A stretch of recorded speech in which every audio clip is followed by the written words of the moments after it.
შვიდობა თქვენ და ჩემო საყვარელო დანო და ძმანო. მე დიდად მოხარული ვარ ამ ახალ წელს, რომ ხვდები ჩემ საყვარელ მეგობრებთან ერთად და მოგილოცავთ მთელი სულით და გულით ქრისტეს შობის შემდგომ ახალ წელიწადს 2016 წელს დიდი იმედებით, რომ ქართველიერი გააბწყინდება, რადგან ბრძენიერია და ძალიან უყვარს უფალი. და ვისაც ჯერ კიდევ არ უყვარს უფალი, მათ უნდა იცოდნენ ესეთი სიტყვების ახარებაში, რომ შეჩვენებული იყოსო და წეული იყოსო, ვისაც უფალი იესო ქრისტე არ უყვარდესო. გესმით, რა საშიში ამბავია. მოდით შევიყვაროთ, ვინც გვასუნთქებს, ვინც გაგვაჩინა და თუ მამა გაბრიელზე რამეს ვისაუბრებთ, მამა ნიკოლოზზე რამეს ვიტყვით, არა მხოლოდ მათ განსადიდებლად, არა მხოლოდ მათი სიტყვის თქვენამდე მოსატანად, არამედ მათივე ძალით რომ დიდდებოდეს ჩვენი უფალი იესო ქრისტეს სახელი, რისთვისაც იღწოდა თავის დროზე მამა გაბრიელი, დღეს წმიდანად შერაცხული და მისი მოწაფე, რომელიც დღეს მდუმარების ღვაწლში იმყოფება უკვე თითქმის 10 წელია, მე მგონი, ამაზე ჩვენ ყველაფერზე ვისაუბრებთ, ამ ბოლო დროის მოვლენებზე და მინდა გითხრათ, რომ დღეს სტუდიაში ჩვენთან არის ბატონი დავით გველესიანი, ანსამბლ რუსთავის ერთ-ერთი წამყვანი სოლისტი, დიდად მორწმუნე ადამიანი, ჩვენი მეგობარი და ასევე ბატონი მალხაზ ჯინორია, სწორედ იმ წიგნის ავტორი, რასაც მე გიკითხავთ ხოლმე ჩემო საყვარელო ტელემაყურებლებო, რომლის სათაურია თქვენი სიცოცხლე, ჩემი სიცოცხლეა. ჩვენ შევყარა დღეს თქვენმა სიყვარულმა, არა თქვათ მამა ნიკოლოზის დაცვის სურვილმა, რადგან მას თვითუფალი ღმერთი იცავს, მაგრამ ბევრი ბრმა მორწმუნე, რომელიც მას მიყვება ბრმად, რადგან მამა ნიკოლოზმა ერთხელ თქვა, რომ ვაი მასო, ვინცო ჩემს ნაწერებს პირდაპირ გაიგებს და პირდაპირ დაიჯერებსო. მასო შეიძლება ღმერთის დიდი რისხვა დაატყდესო. ანუ რა ხდება იცით, როგორც ახარებაში ქრისტე ღმერთი ერთგან ამბობს მამა ჩემზე მეტიაო და მეორეგან ამბობს მე და მამა ერთი ვართო. ამაზე ბევრმა სექტანტმა წაიტეხა კისერი დღემდე. ვერ მიხვდნენ რომ ერთგან ქრისტე ამბობდა თავისი ადამიანური ბუნებით, რადგან ორბუნებოვანია უფალი ქრისტე, მეორეგან ამბობდა თავისი როგორც ღმერთი, სრული ღმერთი. ისევე მამა ნიკოლოზი, როცა რამეს, აი მალხაზი ამის მოწმე, ჩვენ ერთი 20 წლის წინ დავმეგობრდით მამა ნიკოლოზთან, ერთად წირვებზე დავდიოდით მასთან დედა ოლღას მონასტერში, რომელიც მცხეთაში რო ჩადიხარ, სადაც სადგურია რკინიგზის მარცხნივ მთაში ადის მონასტერი 27 წელი ალბათ და იქ საღამოს აღდგომის წირვებსაც იქ ვესწრებოდით და ძალიან მეგობრობდით. ჩვენთან სახლში დადიოდა, მშობლებთანაც მიყვავდა და რა მაკვირვებდა მაშინ დლიდანაც იცით რომ აი რუსთაველზე მივდიოდი და ამბობდა დავითო, ხედავ რა წმინდა ადამიანები მოდიანო. ვინ მეთქი მამა ნიკოლოზს? აი ახლა რუსთაველზე რო ხალხი მოდის, ამაც ამბობ, ესენი არიან წმინდა ადამიანები. აბარაო, გარშემო სულ წმინდა ადამიანები არიანო და ვერ ვიგებდი რა, იმიტომ რომ თვითონ იყო უკვე იმდენად განწმენდილი, იმდენად ყველას მოყვარული, განსაკუთრებით ჩვენი უწმიდესი, როგორ უყვარდა და როგორ უყვარს დღემდე. მაგრამ მე ნელ-ნელა მინდა შევეხო მოვლენებს, რისი მომსწრეც არის ჩვენი ძმა მალხაზ ჯინორიას, თუ როგორ მოხდა მისი დაყენება მგდლობიდან, რატო მოხდა, რა არის ამაში ღვთის განგებულება, რაშია ნება მისი და რაშია განგება, გავერკვეთ ნელ-ნელა ამ საკითხებში, არა მხოლოდ იმიტომ, რომ თქვენ აღარ დაგმოთ მერე მამა ნიკოლოზის და ცოდვებში არ ჩავარდეთ, არამედ კიდევ უფრო იმიტომ, რომ დავაფასოთ ადამიანი, რომელიც ჩვენ გვძინავს, ჭამთ, სვავთ, ვერთობით, ძველითაც ახალი წლითაც შობამდე ინდაურის ბარკლებით, ესე ვთქვათ, გამოვკრავთ ხოლმე კბილს ზოგიერთი ჩვენთაგანი და მამა ნიკოლოზი დღედაღამ ლოცვით, მღვიძარებით, მარხულობით. ჩემო მალხაზ, მინდა გავიხსენოთ ესეთი პერიოდი. გადმოვდივარ შენთან კითხვით, რა მოხდა იმ დღეს, როდესაც ჩვენი უწმიდესი ჩავიდა მცხეთაში და მივიდა მამა ნიკოლოზთან, რადგან გაეგო უწმიდეს, რომ ეს ბერი ძალიან კაცრად მარხულობს და შეშფოთდა რამე ხიფში ხომ არ არისო, რამეს ხომ არ აჭარბებსო და გარკვეულად გამოსცადა კიდეც არა. აი მოგვიყევი შვიდა წყნარად ეს ამბავი როგორ იყო ძალიან გვაინტერესებს. მოგესალმებით შემოძიებას ადამიანებო. აი ეს როგორ იყო ბატონ დავით ასე მან უნდა ერთი ეპიზოდი უსწრებდა წინ. ესე იგი დედათა მონასტერი არის ასეთი ღმერთის დედათა მონასტერი და უწმინდესი აგზავნიდა მამა ნიკოლოზს იქ წინამძღვრად. და მე მამა ნიკოლოზი შევიდა მამა გაბრიელთან. ქალბატონი თინათიმჭეჯიშვილის დამემოწმება იქ იყო თვითონ ის მე დავით ქალბატონი თინათინი და ეუბნება მამა გაბრიელს რომ მამა გაბრიელო თქვენ მაკურთხეთ ეხლა მეორე უწმინდესი მაგზავნის ღმერთის დედათა მონასტერშიო და თქვენი კურთხება მინდაო და მე არ გზავნიო შენო როგორ მამა უწმინდესი მეუბნებაო და მე არ გზავნიო შენო და შენ ის გზა გაიარე რაც მე გავიარე კარდაკარიარეო ხო და მამა თან მამა ნიკოლოზ და ყველა თანახლოს ვიყავით და მამა ნიკოლოზ მამა გაბრიელო ეს ჩვენ შემნებსო ისე უყარვა რომ მე ახო იცი რომ არ დამცილდება მაგროს მე ჩამოგაცილებ მაბადია აქ ცოტა ხანს პაუზა მაგ მრევლს მე ჩამოგაცილებ უთხრა მამა გაბრიელმა იმ რემში მეც ვიყავი სხვათა შორის ხო და როდესაც აი ამ სიტყვების მერე ხდება ისეთი რაღაცეები რომ ჩვენ ვესწრებით ხოლმე მამა ნიკოლოზ წირვაზე შემდგომ ტრაპეზი გვაქვს და უეცრად ამ ტრაპეზზე ისეთ რაღაცებს ამბობს, რაც უკვე ჩვენთვის მიუღებელი გახდა. ანუ ისე დაუშვა უფალმა მამა გაბრიელის ლოცვით, რომ მას კარდაკარებლოდა ჩვენ ჩამოვცილებოდით, რომ ჩვენთვის მიუღებელი გახდა ის იმ რაღაცების მოსმენა. და შევეწინააღმდეგეთ, როგორ მამა ნიკოლოზ შენ ამას ამბობდა, ეს აწერია და ასე შემდეგ და ასე შემდეგ. და მეც პირადად იმ პერიოდიდან ჩამოვცილდი მამა ნიკოლოზს, რასაც დღეს ძალიან უნანობ. იმდენი წელი დავკარგე უიმისოდ, რომ ვერ აგიხსნით. და შემდგომ მოხდა ისე, რომ გამარკვია ესე უფალმა, მიმახვედა, რაში იყო ჩემი შეცდომა, ვინ იყო მამა ნიკოლოზი ღვთის წინაშე და გააგზელე ხალხს. თან აი ჩვენ მამა გაბრიელი გვეუბნებოდა, თქვენ გუყავთ ნიკოლოზო, ესე იგი თუ მონასტერიდან ადამიანს აგდებენ, უნდა ითხოვოს, რომ არ წავიდესო. თუ გააგდებენ, უნდა ევედრებოდეს, რომ დააბრუნონ და თუ არ აბრუნებენ, უნდა უფალს თხოვოსო, რომ დააბრუნდესო და ეს კი კარდაკარდადისო, თქვენ გუყავთ ნიკოლოზო, თავი დაანებეთო. და მამა გაბრიელმა გააკეთა ასე ყოველ შემთხვევაში და აი როგორც მამა ნიკოლოზის თქმის არ იყოს, აი როგორ გამიკეთა, ვიცი, მამა რო შულს ეტყვისო, აი ხა წადი, აბა შენ რაც შეგიძლია უჩემ, ჩემთან ხარო, მაშინ ახალ მაგარია, შენ ჩემს გარეშე აბა რას იზამო. ხო და ეს რო გააკეთა მამა და უთხრა მამა გაბრიელმა, წადი და იშიმშილეო. და უცბად ღმერთი ქალბატონი თინათინი იყო იქა და ეუბნება რომ თინათინო ეხა შენ მითხარიო პატრიარქი ერთს გეუნებაო და მოძღვარი მეორეზე ამ შემთხვევაში ვის დაუჯერებო იკითხა მამა ნიკოლოზმა იკითხა თინათის უთხრა და არ ვიცი ალბათ მამა ნიკოლოზო მეო ალბათ მოძღვარს დაუჯერებდია ხო და ისე მიყვარს პატრიარქი ასე მგონია ჩემი მამა არისო მაგრამ რა ვქნა მამა გაბრიელი მეუნებაო და რო დაიწყო ეს შიმშილობა მე გააგებინეს რომ უწმინდეს რომ აი ბერი სვეტიცხოვში შიმშილობს ჩამოვიდა უწმინდესი თავისი ხელით დაუწურა სტაფილოს წვენი მიაწოდა მამა ნიკოლოზმა და ჩაწოლილი იყო რამდენიმე დღის ნაშიმშილარი იყო იმის მერეთი 40 დღიანი შიმშილობა ბევრჯერ გაუკეთებიათ და გაუწოდა ხელი არაო უწმინდესო თუ მამა გაბრიელი მეტყვის მაშინ გავახსნილებო და როგორ მე პატრიარქი ვარ გეუბნები შენო მამა გაბრიელმა მითხრას და დააყენეს მამა ნიკოლოზი და მე დააყენეს გლობიდან დააყენეს და მე დამერეკეს ქალაქის ტელეფონზე რომ მამა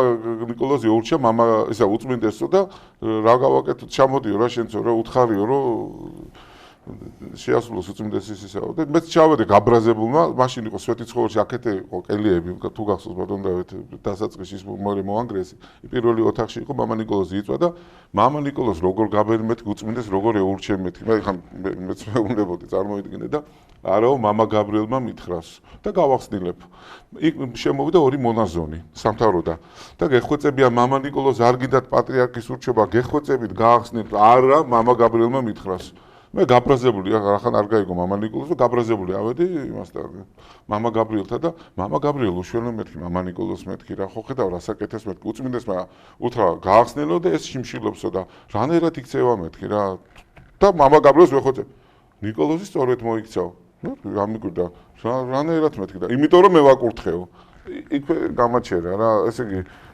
ხო ეს ყველა მოისმინა ეხლა გავაგზავნოთ შემდეგი მამა ნიკოლოზი დათანხმდა ამ დაყენებას არ მოუწყვია ეკლესიობა როგორც ზოგიერთმა დაყენებულმა მღვდელმა ახალი ეკლესიების შექმნა და დააარსა ბრწყალებში. 20 წელია უკვე გასული მორჩილებას გაზდის, ყველგან ამაზე ამბობდა ხოლმე რომ ის არის მართლმადიდებლური ქართული მართლმადიდებლური ეკლესიის წევრი და ხდება რა? ახლა გაიყო საზოგადოება და ამას წინებზე დაიბეჭდა ინტერნეტში რომ საპატრიარქო ავრცელებს განცხადებას და იქ წერია რომ თითქოს მამა ნიკოლოზი არის ავადმყოფი და ამ ავადმყოფობასთან დაკავშირებით იქნა ის დაყენებული გუდლობიდან. რამდენად შეესაბამება ეს ახლა აქ მოსმენილს, რაც ბატონმა მალხაზმა მოყვა, თქვენ თვითონ განსაჯეთ. ეს ერთი.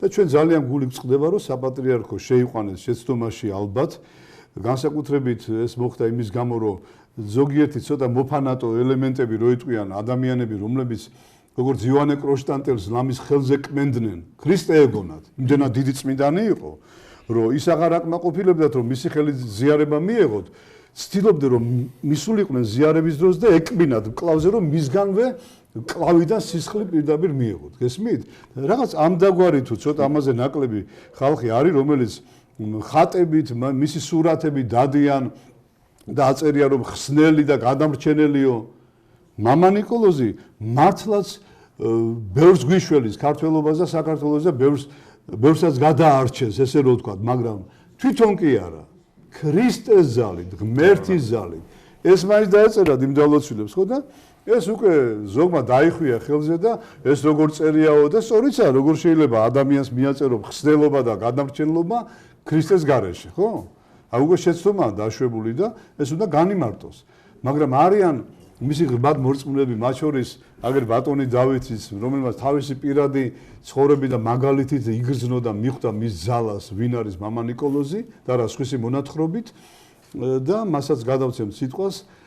ბატონო დავით, აი თქვენ უკვე მრავალი წელია გაქვთ შეხება ყოფილხართ მამა ნიკოლოზთან მისი ლოცვის მადლი შეგხებიათ რა სიტყოდით მის შესახებ? აი პირველ რიგში მინდა გითხრათ რომ აი თითქმის უკვე 23 წელია რაც სახარებას ვკითხულობ და ვცდილობ რომ სახარება გამინათოს გონება და ეს იყოს ჩემი ნათელი შუქურა რომლითაც მე განსაზღვრავ რა მოვლენაა მისაღები ღმერთისთვის რა მოვლენა არის ისეთი რომ დაუშვათ არ არის მისაღები ხო ასევე ადამიანის აქციელიც და ყველაფერი აქედან გამომდინარე ვცდილობ სახარებისეულად პავლე მოციქული რომელიც ამხელა ადამიანი ამხელა მოციქული იყო მას ეუბნება უფალი რომ შენს უძულურებაში არისო ჩემი სიძლიერეო და ზუსტად აქედან არის გამომდინარე თუ ადამიანი თავის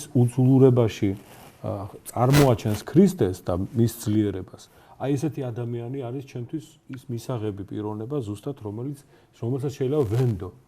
იმიტომ რომ დღეს არის ძალიან ბევრი ადამიანები, რომელსაც აი შეცდომაში შეყავთ პირდაპირ ადამიანები და უკეტავენ ქრისტესკენ, ნამდვილად უკეტავენ გზას და ჩამოეფარებიან ხოლმე ქრისტეს და თვითონ არიან ფაქტიურად თაყვანისცემის ობიექტები. რა თქმა უნდა, ამისგან ძალიან შორს არის მამა ნიკოლოზი, იმიტომ რომ მამა ნიკოლოზი პირდაპირ ქრისტესკენ გიბიძგებს და პირდაპირ ქრისტეს განახებს, მის ძალას განახებს. მე მინდა გითხრათ ბატონ დავით, რომ მე ესე იგი წაღვარში ცხოვრობდი მამა ნიკოლოზთან გვერდზე ვიქირავე ბინა მთელი ზაფხული, რომ მასთან ახლოს ყოფილიყავი და მინდა მისი აი პირდაპირ მისი ძალის მოქმედება გითხრათ ჩემ თავზე. ანუ ესე იგი ხო ჩვენ ყველანი ჩვენ გონებაში ვებრძვით ამ უჯერო ფიქრებს, აზრებს და ასე შემდეგ და ანუ გონება არის ჩვენი ის კარიბჭე რომელიც მე გულში ჩადის მე აი ეს რაღაცა ფიქრები და იქ იწევს მე გულის თქმას რომელიც მე ცოდვისკენ გიბიძგებს ადამიანს ხო? მთელი აი 2 თვის განმავლობაში მე უჯერო ფიქრი თავში არ მომსულია. ეს იყო მამა ნიკოლოზის პირდაპირ რაღაცა აი ძალისმიერი მოქმედება. წარმოიდგინეთ ესე იგი და იქ კიდე ძალიან ბევრი რაღაც სასწაულები იყო ჩემ თავზე რაც ალბათ პირადულია უფრო და მე ამას ვერ გავასაჯაროებ. გასაგებია კიდევ გავაგზავნებ ჩვენ მამა ნიკოლოზის საუბარს თქვენს დაგიბრუნდებით მალხაზ მინდა გაუსვა ხაზი რას იცი აი ერთგან დაუშვათ მამა ნიკოლოზი რეინკარნაციის შესახებ ხადაგებდა თურმე ავადმყოფებთან და შენი შეეწინა ამგდეგე და კიდევაც გაგაგდო იქიდან, ხო? და მე რა მოხდა? ხო და საქმე იმაშია რომ ერთხელ კი არ მივხვდი ერთი წელი ძალგებ დამისვამდა და ერთი წელი მელაპარაკობდა რეინკარნაციაზე გინდა თუ არა არისო და მე ვთქვი ხა რაც სულ ეწინააღმდეგებოდი ამას მარტო ცალკე რო ვიყავ რა თქმა უნდა ხო და ერთხელაც მეუბნება რომ ნუ რა მამადი რა არის ეს რეინკარნაცია ორი სიტყვით გამარტავ რომ ვინც არის ის თქვა ეს არის სწავლება, რასაკვირველია, არა მართლმადიდებლური, მწვალებლური სწავლება, სულების გადასახლების შესახებ, ხელმეორე დაბადების შესახებ, ზოგი ხეში ამოვა, ზოგი ცხოველის სახით და ზოგი სხვა ადამიანის სახით და რაღაც აშკარა სისულელე. და ბატონო დავით, კიდე ერთ გავიხსენებდი, სანამ ამაბავს მოყვები, გახსოვთ, ჩვენ ერთი სამნი ვიყავით მამა ნიკოლოსთან და რესპუბლიკურ სამომწყობლოში და მამა ნიკოლოსმა დაგვიწყო მე და ბატონ დავითს აი ისაო რა კაია იოგაზე ვარჯიშებიო ბუდისტური ვარჯიშები იქიდან გამოდიხარ სხეულიდან გამოდიხარო ამასაც ვაღწევთო და აღწევენო ესენიო და რამ ბუდისტურ ფილოსოფიაზე ლაპარაკობდა ძირითადად და დავითმა ისა ბატონო დავითმა ეს მამა ნიკოლოს რას მეუბნები ჯულის კანონიც აკრძალულია რევს მეუბნებიო მეც შევეწინააღმდეგე როგორ წინააღმდეგობა გავაკეთე, გამოვიქეცით რა ამის გაგონა არ გვინდოდა რა ამის გაგონება და წამოვედით. და მეორე დღეს სპეციალურად მივედი, უნდა მეთქვა რატო ილაპარაკა მამა ნიკოლოსმა ასე და არ მაცადა ლაპარაკი რომ მივედი. კაცო თქვენ გადამრევთო რა მამა ნიკოლოსმა. ერთი შემხედე ბალხაზი რამაცვიაო. რა გაცვია მამო და კაბა გაცვიაო. კაბა გაცვია მეთქი და რა კაბა მაცვიაო. რა კაბა და მართლმადიდებლური ბერის კაბა გაცვია. ხო და ეხლა ბუდისტური და ბუდიზმი და იოგა რო კარგი ყოფილიყო, არ წავიდოდი მე მაგრამ ბერის კაბა მეცმებოდა ეხლა მეო. ესე ფაქტს საქციელი სხვა რამეს გასწავლის გამიგე. ხო და ისეო რაც შეეხება მე ისეო რაც შეეხებაო სულიდან სულის გამოსვლასო ისინიც კი აღწევენ, მაგრამ რა განსხვავებაა იციო ჩვენსა და მაგათ შორისო? მაგათი სხეული დაცული არ არის და შეიძლება უკან ვერ დაბრუნდეს ბოროტი შეიძლება შეუშალოს ხელი და წმინდანის სხეული დაცული არისო. ესეც ცალკე მითხრა რა თქმა უნდა. ხო და კიდევ ისმინდა გაიხსენო ერთ-ერთი არქიმანდრიტი, ერთ-ერთი მონასტრის დაიბარა ზიარებაზე. კი, მამა ბენიამენი, მარტყოფის წინამძღვარი დაიბარა, ის ცნობდა სვეტი ცხოვლიდა და მომიყვანეთო მამა ბენიამენი უნდა მაზიაროს. და უთხარით თხოვეთ მამა ბენიამენი მოვიდა და მამა ნიკოლოსი დაუწყო რეინკარნაციების საუბარი. და თან ახლობლები იყვნენ სვეტი ცხოვლიდან ერთად იყვნენ აცხონოს მისი სული აი მისი ძმა ელისე ძალიან ახლოს იყო მამა ნიკოლოსთან და ძალიან ახლო ურთიერთობა ჰქონდათ ამ სამს ერთმანეთთან. ხო და მამა ნიკოლოსო შენ ასეთი აზროვნებით მაპატიე ვერ გაზიარებო და გაბრაზებული წავიდა და ეხლა მამა ნიკოლოსი დარჩა ხალხთან შიგ პალატაში. ხო და აი ხო ხედავთ აი ესეთი უნდა იყოს ყველაო.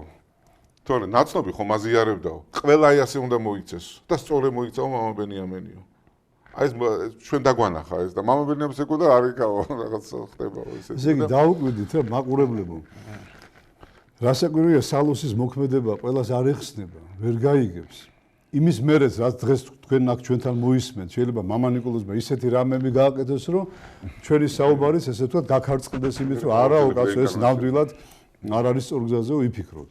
მაგრამ აბა სალოსი რისი სალოსია? შე თუ გაფიქრებია, რომ ეს ნამდვილად სალოსია. იმის არ იყოს ერთხელ გავიხსენე მამა გაბრიელთან. მივედი, ახალგაზრდა ვარ, დამწყები მორწმუნე, გამოვედი ანჩისხატიდან და ესე საყვარლად დგას ანჩისხატის კედელთან მარჯვნივ, დიდი ხატი აქვს ჩამოკიდებული, თავზე რაღაცა უცნაური ქუდი აფარია და მამა გაბრიელ მეთქი, ყველა შენ გლანძღავს, გაგინებს, გამოps მეთქი და რა ვიცი, მე რაღაცა კაი კაცად მეჩვენები მეთქი და გეხვერწები, მითხარი და არავის არ ვეთქვი მეთქი. შემთხვევით სალოსი ხომ არ ახარ მეთქი. ესე დამეკნია თავი, უხმოდ. დამეთანხმარა და რა ვიფიქრე, ხო იცით? არ ყოფილა ეს კაცი სალოსი მეთქი, თორე ხო არ მეტყოდა თქვენ. აქ ისეთი ჩახოვული ამბებია, ხალხო, თქვენ ამას ესე კი ვერ მიხვდებით. ეხლა წავიდა სხვა საუბარი. სალოსი თუაო, დოგმაც არ უნდა ეხებოდესო, წვალებლური რამე არაფერი აზრი არ უნდა თქვასო და რაღაც თქვენ უკანონებთ ღმერთის სალოს, რომელიც ყოველ მხრივ იფარავს თავის თავს, ისეთი გახდეს, რომ შენ გამოიცნო, ეს ხომ სალოსია. ანუ თქვენ ეს გინდათ, ისე იქცეოდეს, რომ თქვენ ხვდებოდეთ, რომ ეგ არის სალოსი? ესე არ გამოვა. ესე არ გამოვა. ბევრი სალოსი კაკლებს ესროდა კანკელის ხატებს. მამა გაბრიელი ნერწყვავდა ეკლესიების მიმართ და რესტორნებთან ფართო პირჯვარს იწერდა და რო კითხეს როგორც იქნა ერთმა მორწმუნემ რომ რას აკეთებ მამა გაბრიელო ეკლესიას გარშემო სამწრეზე არტყია ეშმაკებიო, რომ ხალხი არ შევიდეს შიგ და არ გადარჩესო, მოკლედ ვიტყვი, ხო? და რესტორანში კიდე შეიძლება 1000 ანგელოზები ტერიანო ასეთ დღეში რო არიან. ასეთ დღეში რო არიან და გლოცულობს, რომ რესტორნიდან ადამიანი გამოვიდეს ცოცხალი სახსალამათი და რამე ძიმე ცოდვაში კიდე მეტად არ ჩავარდეს. ბატონო დავით, გავაგრძელებდა რეინკარნაციასთან დაკავშირებით და ერთი წელი მიმტკიცებდა, რომ რეინკარნაცია არსებობს და ისეთ ერთხელ იყო ასეთი მომენტი, რომ უკვე კულმინაციას რომ მიაღწია ამ დაპირისპირებამ და სულ ამ კამათმა, ერთი 10 ადამიანი იყო ერის ხალხი მის პალატაში.